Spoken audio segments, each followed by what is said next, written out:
There is one truth every naval commander believes at the start of this war. You do not outthink the German U-boat arm. You endure it. You survive it. You pray your convoy reaches port before the Wolfpacks find you. Because for decades, every expert in Europe agreed that German naval cryptography was unbreakable. The Enigma machine, with its 26 letters, its rotating rotors, its plug board, and its near-limitless daily permutations, was considered untouchable. A mathematical fortress. The German Navy believed this with absolute certainty. They trusted their code so deeply that U-boat commanders routinely broadcast detailed positions, weather conditions, and convoy sightings across the Atlantic, messages filled with the kind of intelligence any other navy would have died rather than transmit. They believed no enemy could read a single line of it. Why wouldn't they? Enigma produced 159 quintillion possible settings. The Reich's brightest minds insisted that even if the enemy somehow captured a machine, the daily key changes made it useless. And the Kriegsmarine version, with its extra rotor and stricter discipline, was considered the crown jewel of German signal security. This was the rule: you do not crack Enigma. You do not anticipate U-boat attacks. You do not turn the tide in the Atlantic through mathematics. And because of that rule, Britain bled. Convoy after convoy vanished beneath the waves. In 1940 alone, more than 1,000 merchant ships, carrying everything from aviation fuel to wheat to tanks, were lost. Entire flotillas disappeared into cold water with no survivors. For every U-boat sunk, the Allies were losing 10, sometimes 12 ships. At this rate, Churchill admitted it privately, Britain had mere months before starvation. That is the world you step into at the beginning of this story. A world where the Royal Navy rules the surface, but Germany rules the deep. A world where merchant sailors are dying faster than Britain can train them. A world where the Atlantic is becoming a graveyard of steel. And the Kriegsmarine believes that no one, not the Royal Navy, not the Admiralty, not the brightest scientists in the Empire, can see into the future of their encrypted transmissions. But in 1939, one man arrives who should not exist. He is not a sailor, not a commander, not a spy. He is a mathematician, a logician. A man who thinks in patterns no one else sees. A man who does not care about rules. And in the darkest moment of the war, when Britain hangs by a thread, Alan Turing will tear the heart out of German naval dominance, not with a torpedo, not with a destroyer squadron, but with a machine that can think faster than any human alive. Because in 1939, something impossible begins at a quiet mansion in Buckinghamshire, a patchwork campus known only as Bletchley Park. This is where the rule will shatter. This is where the U-boats begin to die. This is where the Germans will stare at their charts blank, blood red, chaotic, and whisper a question none of them imagined they would ever ask. How did the British know? But the turning point has not yet arrived. Right now, the Atlantic is dominated by Wolfpacks. Convoys are hunted. Admirals pace in panic. Civilian morale wavers with every sinking. You are walking into a moment where victory seems mathematically impossible. And that is precisely why Alan Turing is about to change everything. Alan Matheson Turing is 27 years old when he walks through the gates of Bletchley Park in September 1939. Thin, awkward, brilliant to the point of discomfort, and completely unlike anyone the Royal Navy would ever consider a weapon. He carries no rank, no medals, no sense of military decorum. He mutters to himself when thinking, forgets to eat for entire days, and writes equations on anything he can find. Napkins, door frames, the backs of requisition forms. But he possesses one thing no admiral, cryptographer, or political leader has: an ability to see structure inside chaos. He grew up solving problems no one else could even understand.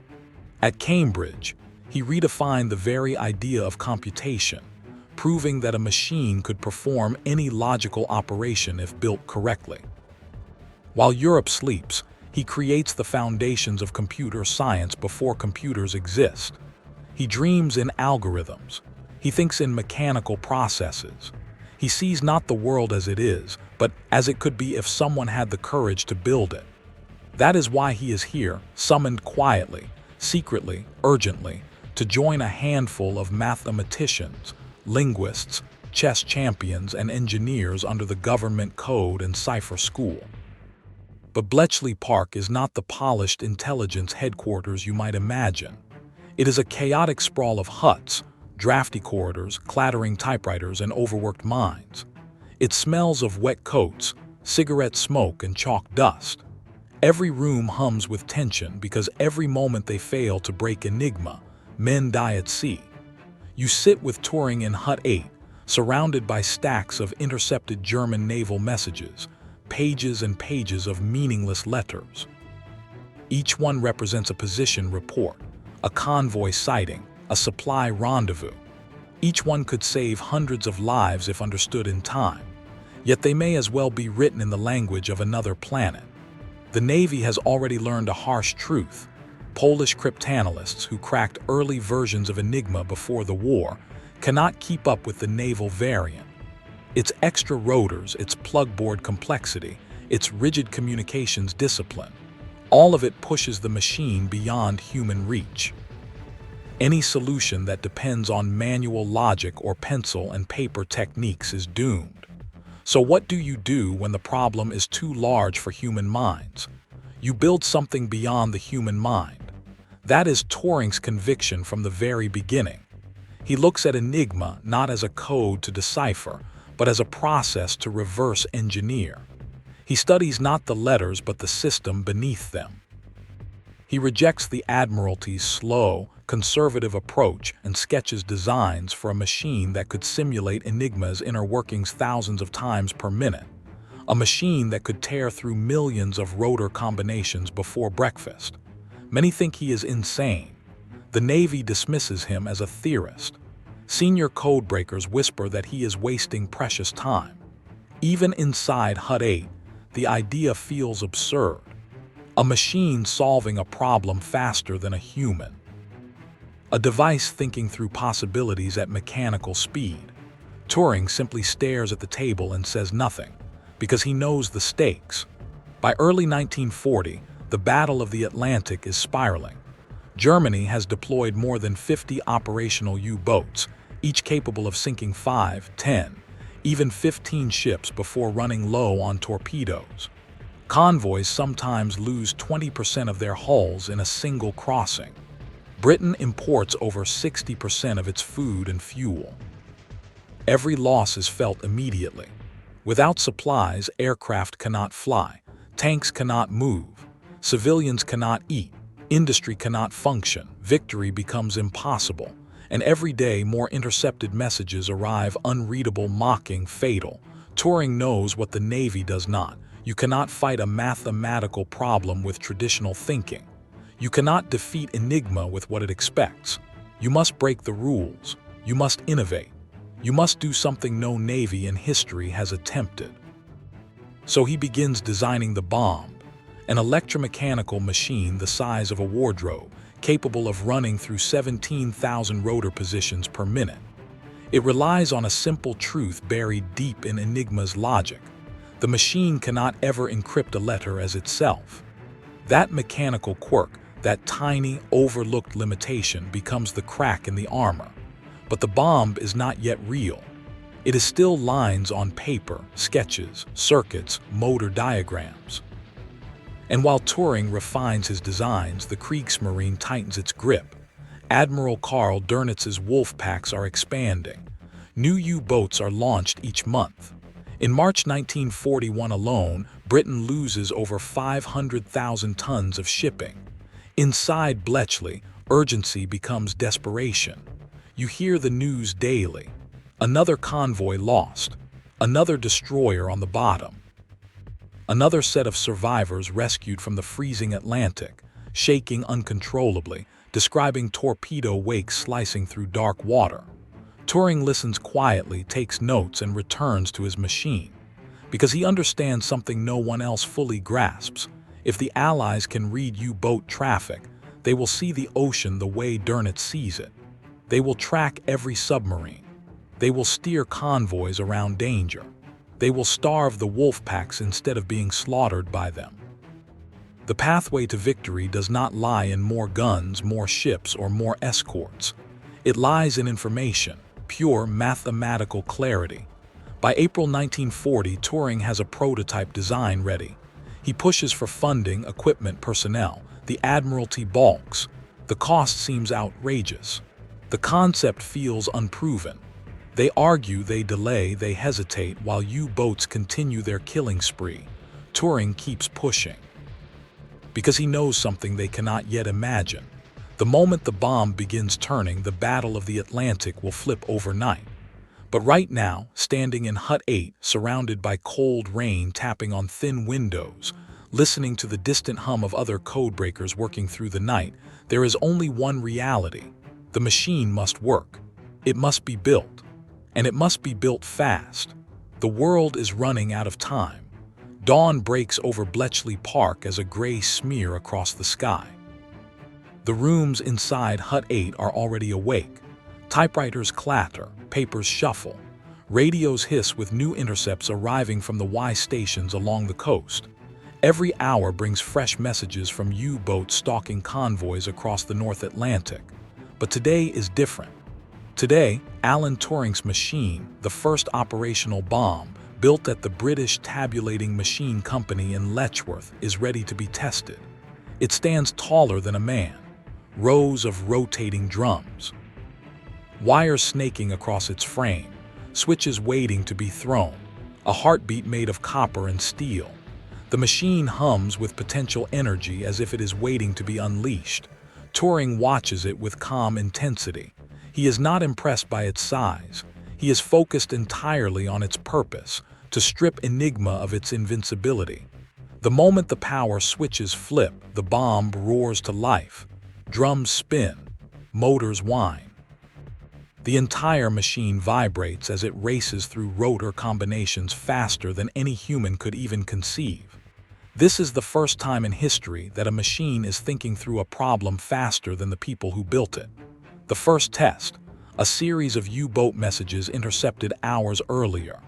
The convoy designator HX-121, weather reports, submarine contact reports. The Kriegsmarine believes their code is perfect. The Admiralty believes it is unbreakable. But the bomb does not believe anything, it simply executes. 17,000 combinations per minute, hour after hour. Rotor positions blur into streaks of motion. At 10:42 a.m., a buzzer snaps through the room. A stop, a candidate key, a possible Enigma setting for that day. Everyone freezes. Turing steps forward, adjusts his glasses, and confirms the stop manually. His fingers move quickly, verifying the logical chain that the bomb discovered. One by one, the plugboard possibilities narrow. Then a phrase emerges from the ciphertext, a recognizable German naval term, a real message. For the first time, you see into the secret world of the U-boat arm. Present tense, action, decoding line after line, a U-boat sighting report, coordinates, a convoy plotted on a grid square, a Wolfpack forming to intercept, a position only 8 hours old. This is intelligence with teeth. Intelligence that breathes. Intelligence that can save ships in real time. Turing does not celebrate. He simply nods, hands the decoded messages to the liaison officer, and orders the bomb to begin on the next intercept. There is no time for emotion, no time for victory speeches. The U-boats are moving now. Across the Atlantic, convoy HX-121 plows through rough seas at 9 knots. Its 30 merchant hulls form a tight defensive square. 4 escorting warships form the outer ring, Azdic pulses sweeping the water ahead. But they cannot see the Wolfpack forming. In Berlin, Admiral Karl Dönitz receives U-boat reports with confidence. U-94, U-110, U-201, 3 submarines converging. His men are confident. The code is solid. The British are blind. He does not know that in a cold hut outside London, Turing is reading his mail. Back at Bletchley, the second breakthrough arrives at 1417. Another key, another decrypt. This one reveals the Wolfpacks' updated positions, a precise line of submarines stretching across grid BE, forming a lethal screen. The Admiralty receives the intelligence. The effect is immediate. A coded signal flashes to the convoy escorts. Alter course. Proceed due west immediately. Do not delay. The convoy shifts. 5 degrees, 10 degrees, 15 degrees. Its wake carves a new path across the ocean. Hours later, a U-boat commander raises his periscope and sees nothing. The convoy has vanished. The Wolfpack has been robbed of its prey. Torpedoes remain in their tubes. Dönitz never sees the kill reports he expected. The British do not tell him why, but the action continues. Night falls. Rain lashes against the windows of Hut 8. The bomb's motors run hot. Oil glistens on the floor beneath it. Drums spin endlessly. Thousands of combinations every minute. Another stop. Another decrypt. Another evasion order to a convoy. You feel the tempo building, every message decoded, a lifeline thrown into the Atlantic. But the Germans react too. In early 1941, the Kriegsmarine introduces a new rotor, the dreaded M4, reserved for U-boats. Overnight, all decrypts go dark. The ocean becomes a void again. Panic ripples through Bletchley. Weeks pass with no breaks. Convoys attacked. Ships sunk. The Admiralty grows frustrated. Some officials whisper that Turing's miracle is over. Inside Hut 8, tension spikes. The pressure is suffocating. Then a revelation. A captured weather ship, München, yields codebooks. A U-boat, U-110, is seized with its Enigma intact. For a moment, the fog lifts. But it is not these captures alone that restart the decrypts. It is Turing's next evolution. A new conceptual leap. A more advanced bomb. A method to exploit even the improved naval traffic. And as the machines come online, they begin ripping through the new keys again. This is the moment to place our mid-roll CTA, right after the revelation that the Germans have strengthened their code, only for Turing to outthink them yet again.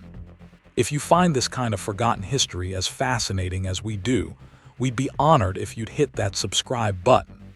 We believe these stories of brilliance, sacrifice, and hidden genius deserve to be told. And by subscribing, you help us ensure they aren't forgotten. Now the real turning point begins. New decrypts pour in. 3 Wolfpacks, Hecht, Preußen, and Grupp West, suddenly appear in British intelligence reports as if illuminated by a spotlight.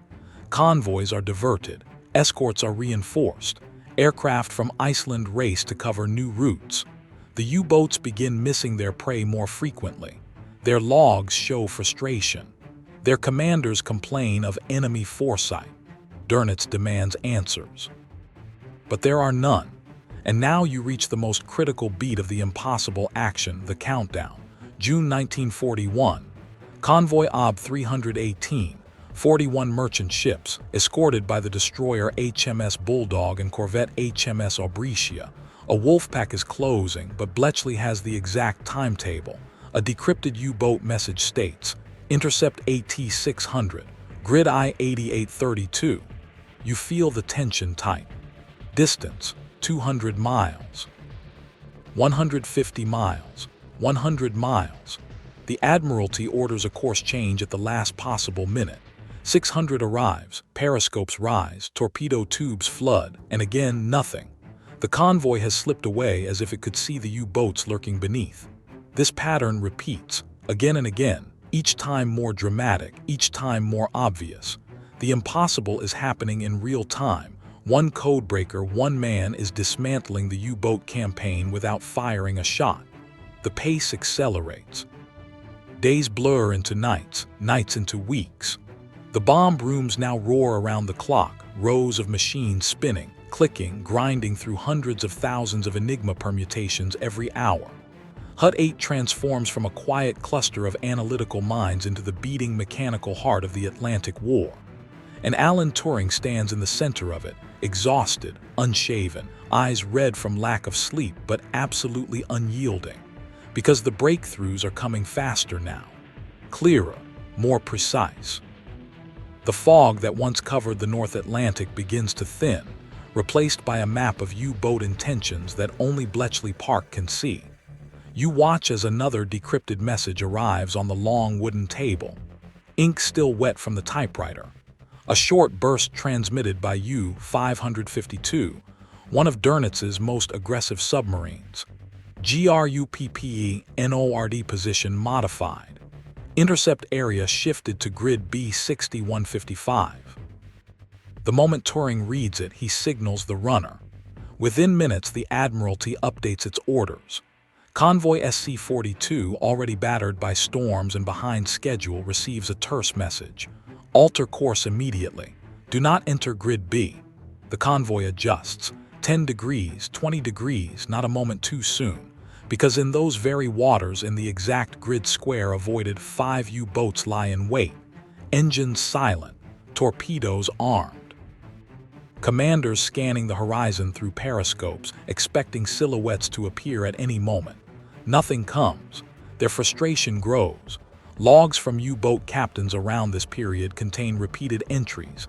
Enemy convoys no longer following predictable routes. British evasive maneuvers unusually effective. Possible intelligence leak suspected. The Germans suspect sabotage, spies, even traitors among their ranks. They suspect everything except the truth. A mathematician is reading their thoughts. Present tense. Action. Another sequence. June 1941. The Kriegsmarine orders a coordinated attack on convoy HX-133. 12 U-boats converge. They calculate the convoy's estimated speed, heading, and position using the best naval instincts in Europe. But their intercept plan depends on one thing: secrecy. Their Wolfpack formation only works if the British remain blind. They are not blind. A decoded Enigma message reveals the entire deployment. Turing circles 3 grid squares on a map and sends it to the Admiralty with a single annotation. Convoy must not enter these waters. The order goes out. Turn south now. The convoy reroutes. U-boats arrive to find empty seas. Dernitz receives almost no sinkings that week. His war diary reflects confusion. He writes, "British behavior inconsistent with expected ignorance of our deployments." But the pattern intensifies. You march forward into autumn 1941. The Battle of the Atlantic is still vicious, but now, for the first time, the Allies are striking back. A U-boat transmits a mid-battle report, a risky move. The message is intercepted, rushed to Bletchley, fed into the bomb. Within minutes, its meaning is clear. Enemy escort approaching. Density heavy. Will attempt to retreat to grid I. This message, once secret, is now a gift.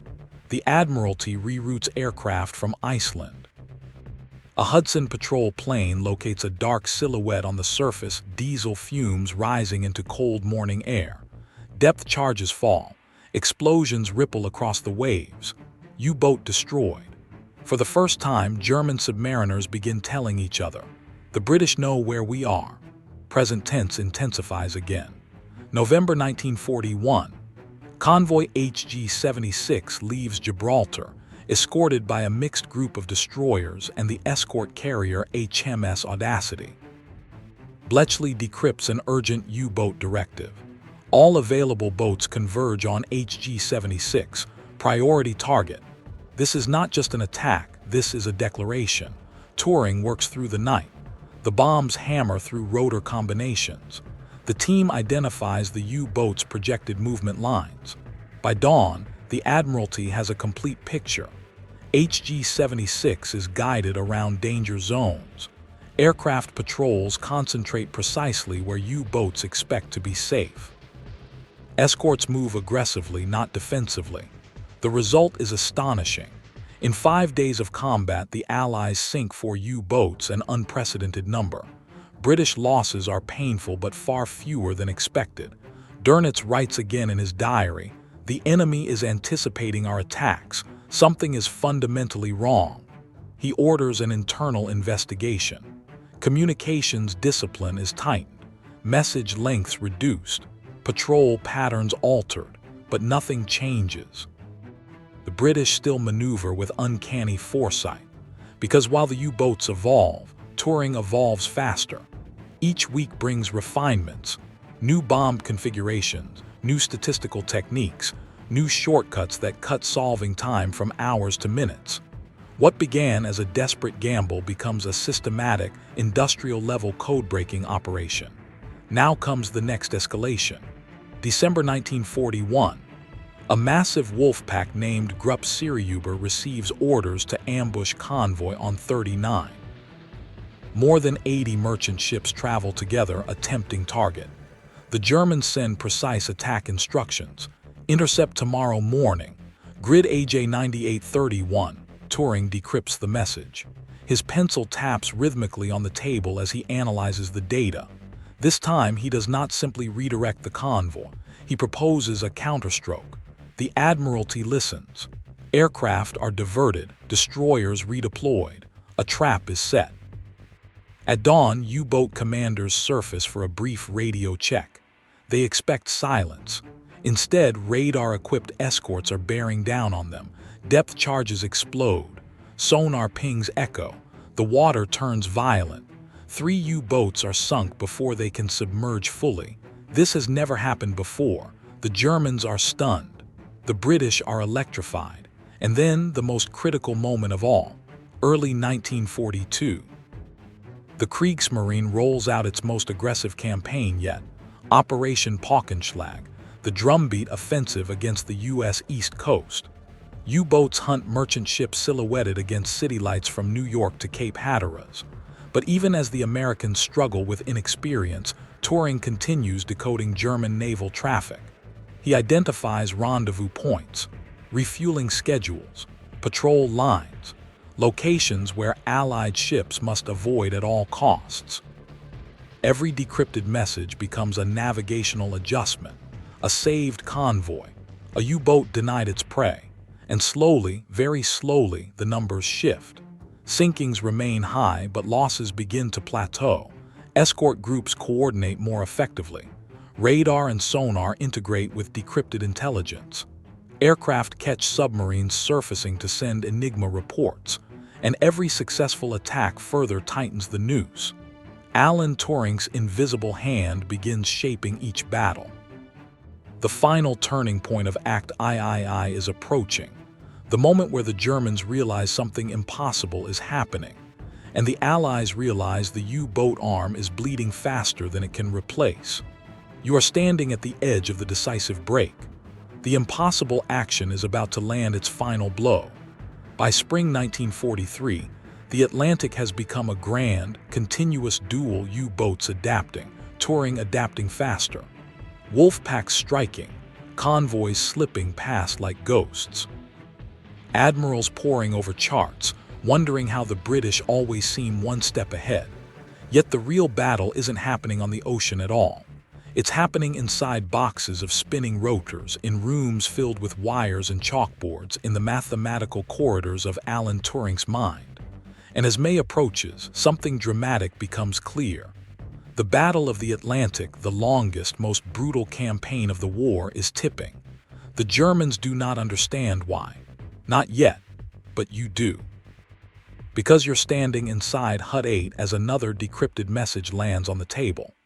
This one is from U-230, a submarine assigned to a Wolfpack preparing to strike convoy ONS-5, a convoy of more than 40 merchant ships battling gales and freezing seas on the westbound route from Britain to Nova Scotia.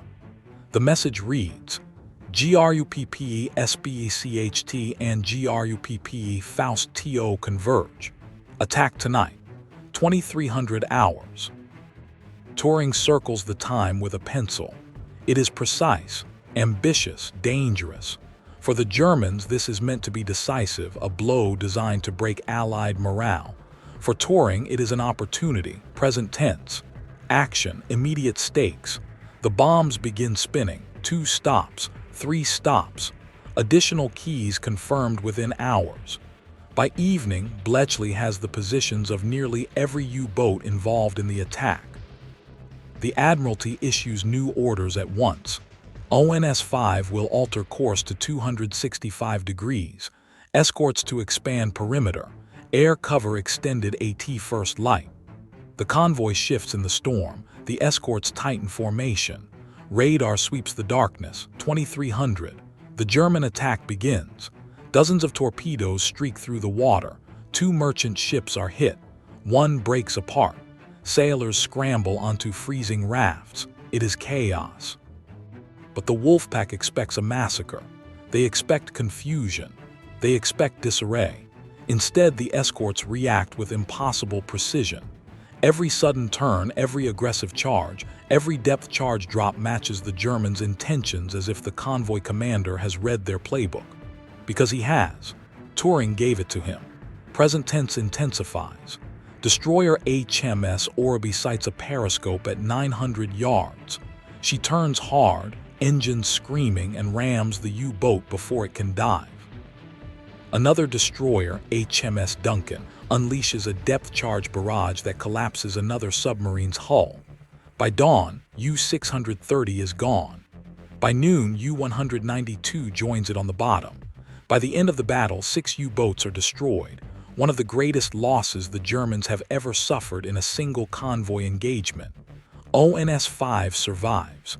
Barely, but it survives. And now comes the moment the German command loses its composure. Reports flood into Dönitz's headquarters. Enemy convoys maneuvering unpredictably. Unusual coordination between escorts. Convoys avoiding known intercept areas. Escorts appear to know our intentions. The Kriegsmarine staff analyze data from dozens of patrol logs.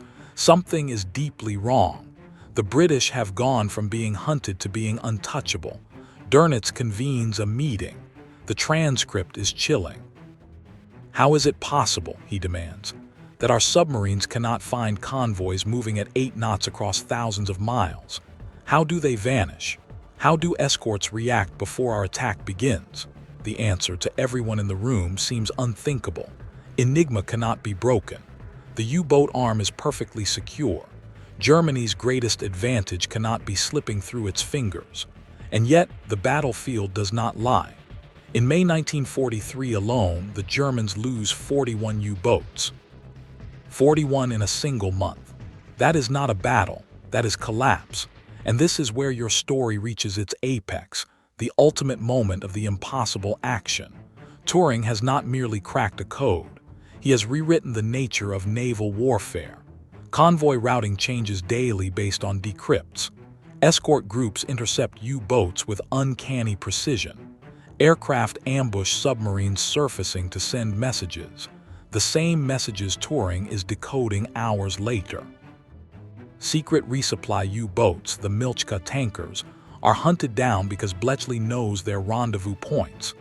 Submarine bases in France adjust patrol schedules, unaware the British are reading them as they change. One man, supported by a vast team but driven by his singular genius, is now steering the fate of the Atlantic. Now the Germans respond with desperation. They introduce new cipher procedures, shorter message structures, fresh rotor orders, even a 4th rotor on select machines. But Bletchley keeps pace. Every change becomes just another technical obstacle. Every improvement becomes another puzzle for Turing to solve. The German belief in Enigma's infallibility is no longer a shield. It is a trap, one they cannot escape. Now you move into the final beat of Act III, the moment the Germans finally say the quiet part out loud. Late 1943. A decrypted U-boat message reveals something extraordinary, not about the Allies, but about the Germans themselves. A U-boat commander writes in frustration, "The enemy possesses knowledge it should not have. Our code must be compromised." This is the first explicit admission from the front lines that something supernatural, incomprehensible, is happening. And by then, it is far too late. The U-boat arm, once the terror of the Atlantic, has been broken not by fleets of battleships, not by swarms of aircraft, not by convoy escorts alone, but by logic, mathematics, and a machine that simulates thought. Alan Turing has done the impossible, and the Germans still do not understand how. What the Germans do not know, what they cannot know, is that the true impact of Turing's work has expanded far beyond individual convoy battles. The ripples are now shaping the entire strategic landscape of the Second World War. Every decrypted message is not just saving one ship, or one convoy, or even 1 month of tonnage. It is reshaping how the Allies fight, how they plan, and how they think. And by mid-1943, those ripples have become a tidal wave. You stand inside the Admiralty war room as new intelligence arrives. It is precise, rare, and explosive. A complete set of U-boat deployment orders for the next 2 weeks. An entire chessboard laid bare. This is ultra-intelligence at its peak, the direct result of Turing's refined bomb systems, upgraded wiring, improved logical menus, and new statistical methods to reduce solving time. What once took 12 hours now takes 2. What once required luck now requires only discipline. The Allies feel the shift immediately. Convoys reroute before Wolfpacks assemble. Escort carriers move to optimal positions. Long-range liberators from Newfoundland lock onto suspected patrol lines. Destroyer groups target refueling submarines, the essential Milchka boats, cutting off the U-boat's ability to stay at sea. The German command does not understand the pattern. They see only outcomes: fewer convoys attacked, more U-boats sunk, operations failing before they begin. Dönitz writes in his diary again, "We face an adversary who knows too much. For reasons I cannot explain, our advantage is disappearing." The ripples grow. What begins as convoy protection turns into strategic offense. Bletchley uncovers rendezvous points for U-boat repair flotillas. Allied aircraft hammer them from the sky. Refueling zones, once safe havens, become death traps. Coastal bases in France, Lorient, Brest, Saint-Nazaire, La Rochelle, begin shifting schedules because the British always seem to anticipate departures and arrivals. They change patterns, timings, frequencies, nothing helps. The Allies are inside their decision cycle, not by chance, not by espionage, by mathematics. Turing's decrypts enable entire operations that were impossible before. You zoom out to see Operation Torch in 1942, the North African landings. German U-boats attempt to intercept the invasion convoys. Every one of their movement orders is decrypted. The convoys slip through the net. Then Operation Husky, the invasion of Sicily. The Axis desperately needs supply lines to reinforce the island. Bletchley reveals their shipping routes. Allied aircraft and submarines tear those lifelines apart. Even the Battle of the Barents Sea, and later the Arctic convoys to the Soviet Union, benefit from Turing's breakthroughs. German surface raiders are tracked. U-boat screens are mapped. Convoys evade destruction in waters so hostile that survival relies on precision measured in hours. The Germans react with fury. A new encrypted system is introduced, Triton, also known as the Shark cipher. Message structures tight. Rotor changing procedures multiply. Control of key distribution becomes stricter. But again, Turing's methods adapt. More bombs are built. More huts are staffed. More intercepts are processed with unprecedented speed. The British are no longer solving naval Enigma occasionally. They are solving it routinely. Now the ripple effect grows even wider, shifting political and industrial outcomes. In Whitehall, civilian planners realize the impossible is happening. Britain can breathe again. For the first time since 1940, food rationing stabilizes. Fuel stocks rise. Merchant ship production finally overtakes losses. American Liberty ships built at 3 ships per day reach Britain untouched because convoys avoid U-boats with mathematical precision. Factories stay open. Aircraft production accelerates. The RAF expands. Armies mobilize with full supply lines. This is what Turing actually created, the logistical foundation for Allied victory, but the enemy still cannot see it. The Germans blame Allied aircraft. They blame radar. They blame high-frequency direction finding. They blame weather. They blame escort carriers. They blame everything except the real cause. Yet whispers begin circulating among U-boat crews. The British must be reading our signals. No other explanation fits. Enigma may not be safe. When these rumors reach Dönitz, he explodes. He declares the idea impossible. He insists Enigma is flawless, the engineers infallible, but the numbers do not obey him. By late 1943, the U-boat fleet, once the pride of the Reich, is being annihilated.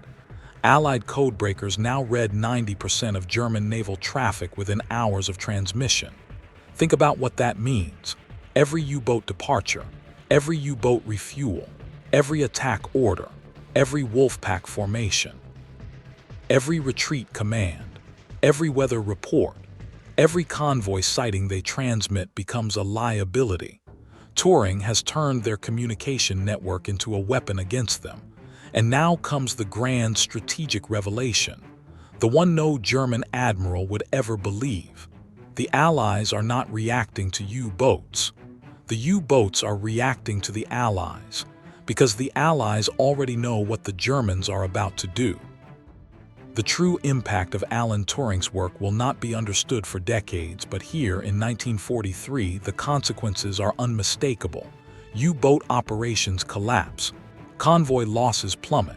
Shipping tonnage surpasses safe thresholds. The Allies seize control of the Atlantic. And without control of the Atlantic, D-Day cannot happen. Without D-Day, Europe cannot be liberated. Without Europe's liberation, the war cannot be won. All of it hinges on one man who built a machine to think through possibilities the way he thought, ruthlessly, logically, relentlessly. The Germans do not know it yet, but the tide has turned forever. By the final year of the war, the U-boat arm, the force that once threatened to starve Britain into surrender, is a shadow of its former might. Submarines leave port with fear already coiled in the minds of their crews. Convoys cross the Atlantic with unprecedented security. The great naval cryptographic fortress of Germany has collapsed, yet the Germans still cannot explain how. But you know why. You have watched it unfold. You have seen the impossible become real in the hands of one man. And now, as the guns begin to fall silent across Europe, the legacy of Alan Matheson Turing becomes clear. Yet the world will not hear his name. Not then. Not for decades. His work is buried under the Official Secrets Act, his machines dismantled. His contributions whispered only in back rooms among intelligence officers who fully grasped the magnitude of what he accomplished. But let us return for a moment to the human element, the part too often overlooked in stories of genius. Alan Turing was not commanding fleets. He was not receiving medals on a deck slick with salt spray. He did not stand on bridge wings or watch convoy columns stretch across the horizon. He fought from a cluttered desk. He battled exhaustion more than bullets. He lived among chalkboards, cables, and spinning drums that clattered through the night. And yet, by conservative estimates, his work shortened the war by 2 to 4 years. Historians estimate that ultra-intelligence saved millions of lives: soldiers, sailors, civilians, prisoners, refugees. People who survived because convoys made it through, because armies were supplied, because the Atlantic stayed open. This is the quiet power of a single human mind. But the story does not end in 1945. It cannot, because Turing's impact stretches beyond the war in ways even he could not foresee. After the victory, he returns to research, restless, curious, still chasing new ideas. He begins working on early computing designs, applying the same logic that cracked Enigma to build machines capable of solving problems no human brain could contain. He drafts designs for the automatic computing engine, the ancestor of the modern computer. He studies morphogenesis, exploring how biological forms develop from mathematical rules. He pushes into fields of logic, artificial intelligence, and automation decades before society is ready to hear him. But there is another truth to his legacy, one more painful, more haunting. Alan Turing, war hero, codebreaker, savior of convoys, builder of machines that outthought the enemy, is persecuted by the nation he helped save. In 1952, he is arrested under British law for gross indecency, a crime rooted in prejudice. He is offered chemical treatment or imprisonment. He chooses the treatment, a choice that devastates his health and spirit. The state that once depended on his brilliance now destroys him for simply being himself. On June 7, 1954, at age 41, Alan Turing dies. The official verdict is suicide. Many still debate the exact circumstances. But the tragedy is undeniable. A man who saved millions was lost because his country refused to see his humanity. And yet, his legacy refuses to die. Decades later, as encryption, computation, and artificial intelligence transform the world, scholars rediscover his wartime accomplishments. Declassified archives reveal the true scale of Ultra. Naval historians re-examine the Battle of the Atlantic and realize that the turning point was not a fleet, not a weapon system, not a new technology at sea, but a mind at a desk. A mind that refused to accept the unbreakable. In 2009, after years of public pressure, the British government issues a formal apology for his treatment. In 2013, Queen Elizabeth II grants him a posthumous royal pardon. Universities erect statues. Labs and research centers bear his name. The £50 note is redesigned to include his face and the bomb diagrams that once rewrote the fate of nations. But the greatest monument to Alan Turing is not carved in stone or printed on currency. It is the world you live in. Every computer, every algorithm, every digital communication, every encrypted message, every artificial intelligence model. All of it rests on foundations he laid down. Now bring the story home, return to the men whose lives were saved. Picture a convoy in 1943, sailors on deck, wind biting their faces, strain etched into their expressions. They do not know Alan Turing's name. They will never meet him. They will never see the spinning drums of the bomb or the narrow halls of Hut 8. But they survive the crossing. They reach Halifax, Liverpool, New York. They step onto docks and write letters home. Because one man shattered the rule that governed the Atlantic. One man turned mathematics into a weapon. One man proved the impossible could be defeated. If this story moved you, please hit that like button.